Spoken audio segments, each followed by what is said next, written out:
o pêndulo. Suspensas pelos pulsos, as vítimas ficam penduradas, muitas vezes até os braços deslocarem dos ombros. Finalmente, segundo Kramer, 2 mulheres confessam atos de feitiçaria demoníaca, provocando tempestades mortais. Ele ordena que as mulheres sejam queimadas vivas.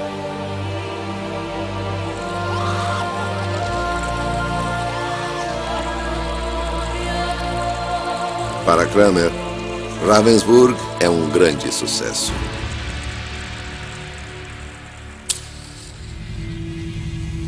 Dois anos depois, em sua obra-prima, ele retrata o julgamento como somente ele pode fazer. Um relato detalhado do próprio executor. Na cidade de Ravensburg, 2 mulheres foram carbonizadas. Elas sofreram muitos ferimentos nas mãos do demônio. No entanto, Kramer acredita que suas credenciais não bastam para vender o livro. Para convencer os leitores, ele precisa de um coautor ilustre. O que acontece a seguir é uma das maiores polêmicas que envolvem o martelo das bruxas. Praticamente todas as edições do livro dão o crédito a 2 homens, Kramer e um professor da conceituada Universidade de Colônia, Jakob Sprenger.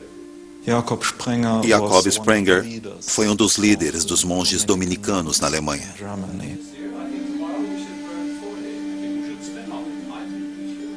Alguns peritos acreditam que Sprenger não fez nada além de escrever o prefácio do livro. Outros que o distinto acadêmico atuou como consultor literário. Há também quem acredite que Sprenger não teve qualquer envolvimento com o livro, que Kramer apenas se aproveitou do nome ilustre. A verdade é que Sprenger era muito mais conhecido e foi por isso que Kramer pôs seu nome no livro. Com uma coisa todos os estudiosos concordam. Kramer foi o autor principal do livro. O martelo, inflamado com paixão, repleto de linguagem sensacional, é pessoal. Novembro de 2009.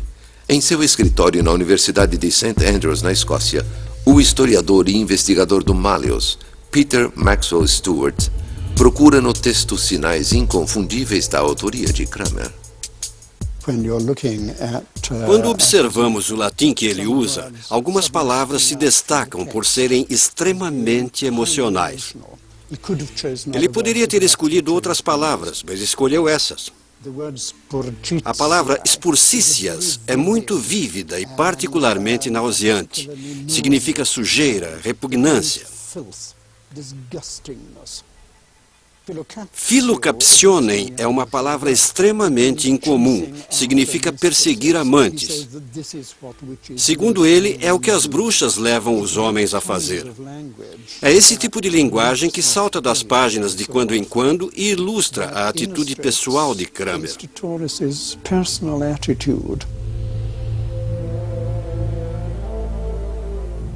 Em 1486. No fim do ano, o Martelo das Bruxas está completo. É um manual de referência que vai além de qualquer outro livro anterior, explicando os perigos da bruxaria. Um dos problemas fundamentais da bruxaria é que não parece fazer muito sentido.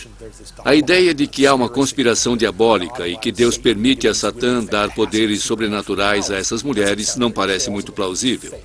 O Malleus explica exatamente como isso é feito.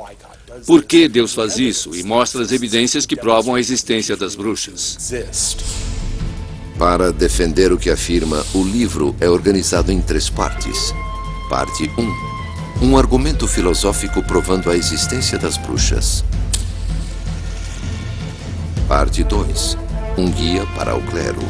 Como reconhecer a bruxaria em sua própria comunidade. E parte 3, a mais infame de todas. Um manual jurídico, um guia prático para acusar, processar e condenar a bruxa à morte. Após terminar o livro, Kramer não tinha como saber o sucesso que sua Bíblia do Caçador de Bruxas faria. Por enquanto, ele ajudaria a condenar bruxas à morte. Dezenas de milhares delas. Para compreender o impacto causado pelo livro, estudiosos examinam a forma como o mundo via as bruxas antes e depois do Martelo das Bruxas de Heinrich Kramer. Relatos isolados de caça às bruxas remontam à Idade das Trevas. A primeira perseguição generalizada a elas ocorreu em meados do século XIV, um século antes do martelo. Com a popularização, a perseguição às bruxas mudou. O que começou com uma tentativa de acabar com a feitiçaria pagã, a invocação do clima, o curandeirismo e o pragmatismo, transformou-se em um perigoso ódio. As bruxas deixaram de ser pagãs e se tornaram heréticas satânicas. Quando o Malleus Maleficarum foi publicado em 1486, ainda se debatia exatamente como as bruxas conseguiam seus poderes demoníacos. Até a publicação do Malleus, as pessoas discordavam com veemência, até mesmo aqueles que acreditavam em bruxas. O martelo dá as respostas. À pergunta de como Satã corrompe os humanos, a resposta do livro é assustadora. Ele os torna seus cúmplices, e as mulheres desvirtuadas são as mais prováveis cúmplices. A luxúria carnal é insaciável nelas, e por esse motivo, elas brincam com demônios.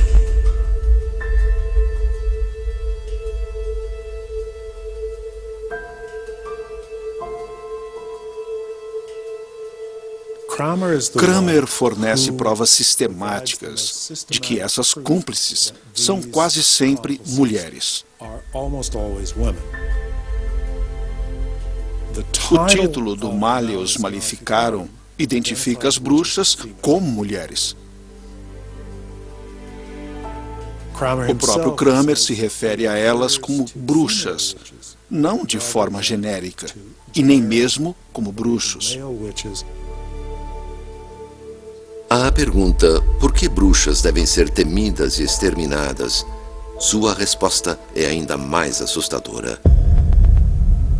Bruxas são um sinal do Apocalipse. Antes do dia do julgamento, todas serão igualmente lançadas ao inferno. Kramer associa esse mal, essa adoração ao diabo, a um medo apocalíptico do fim dos dias. Deus está tão zangado com a heresia da bruxaria que, em primeiro lugar, permite que Satã ajude as bruxas a fazerem coisas terríveis. E, segundo, ele vai dar um fim ao mundo, não um dia qualquer, mas antes do que se imagina.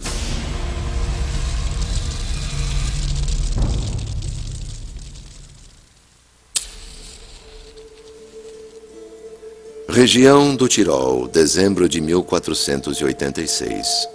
Oferecendo novas respostas a antigos temores e superstições, a obra-prima de Kramer está quase pronta para ser publicada.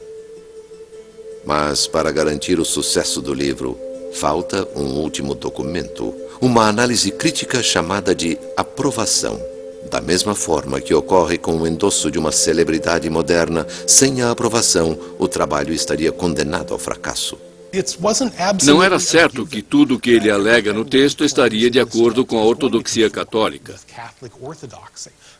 Sua afirmação de que a bruxaria era a maior das heresias soava estranho.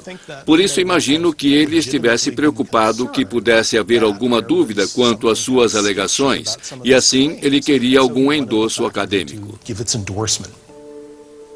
Heinrich Kramer quer a aprovação de uma das mais importantes escolas religiosas da época, a Universidade de Colônia. De forma conveniente, o coautor Jakob Sprenger é um dos professores mais respeitados de Colônia. Os estudiosos do Malleus divergem quanto ao que ocorre em seguida. Alguns afirmam que Sprenger e Kramer tentaram obter o endosso da universidade. A autoridade de Sprenger dá credibilidade ao livro e diversos acadêmicos assinam a aprovação. Outros dizem que Kramer vai sozinho. Impaciente, autoritário, ele não consegue o que quer. Ele, porém, falsifica as assinaturas e mais tarde as publica.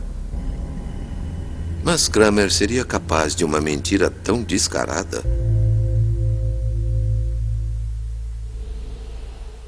Séculos depois, duas equipes de investigadores do Malleus trabalham em conjunto, examinando cuidadosamente a aprovação. Berlim, a poucas horas de carro da Universidade de Colônia. No Museu Histórico Alemão, os doutores Dillinger e Schneider procuram sinais de falsificação.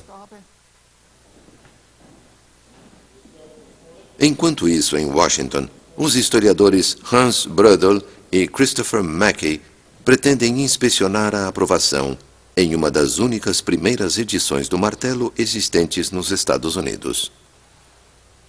Guardada na Biblioteca do Congresso sob rígida segurança, esta edição foi reencadernada séculos depois, mas no interior está intacta e data de 1487. A aprovação contém duas partes. A primeira é uma avaliação específica do livro, assinada por 4 acadêmicos de Colônia com o testemunho de um notário. A segunda parte é meramente uma aprovação superficial da caça às bruxas em geral, assinada por 8 acadêmicos.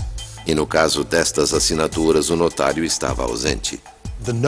O notário responsável admite que não estava presente para testemunhar o segundo grupo de assinaturas. E isso é estranho. Esse é o trabalho dele. E outra evidência põe em dúvida a validade das assinaturas. Os autores de pelo menos 2 assinaturas mais tarde alegaram que não tinham assinado. E isso, claro, indica que isso é, em parte, uma falsificação. Mas mesmo que as assinaturas sejam autênticas, talvez elas não sejam o que parecem ser. Um dos homens, Andreas, admite que endossou o livro apenas após folheá-lo. Ele diz que não leu o documento com atenção e acho que o mesmo aconteceu com vários dos outros. No geral, a implicação é alarmante. O único acadêmico religioso que afirma ter lido o livro atentamente é um professor da Universidade de Colônia, e ele o considera perturbador. Ele afirma que esse não é um livro que todos devem ler. É um livro para especialistas. Assim ele considera o livro, digamos, problemático. Talvez até perigoso. A aprovação é incluída em praticamente todos os exemplares do Malleus Maleficarum. Para quem lê o livro, não há motivos para duvidar de um endosso tão poderoso. A aprovação ajuda a tornar o Martelo das Bruxas um fenômeno.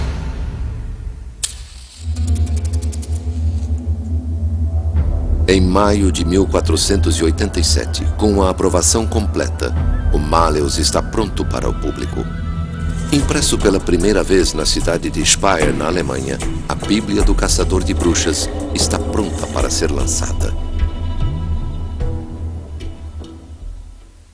Voltaremos a seguir com o melhor de 2010. O melhor de 2010 no Nat Geo. Um dos livros sobre bruxaria mais famosos da história poderia ter caído na obscuridade.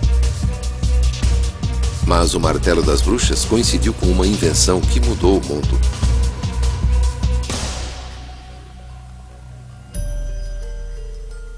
Kramer era influente, em parte, não só porque era sistemático, mas também porque ele sabia explorar a tecnologia da impressão. Após a criação da prensa de Gutenberg em 1454, os escritores puderam disseminar amplamente o conhecimento.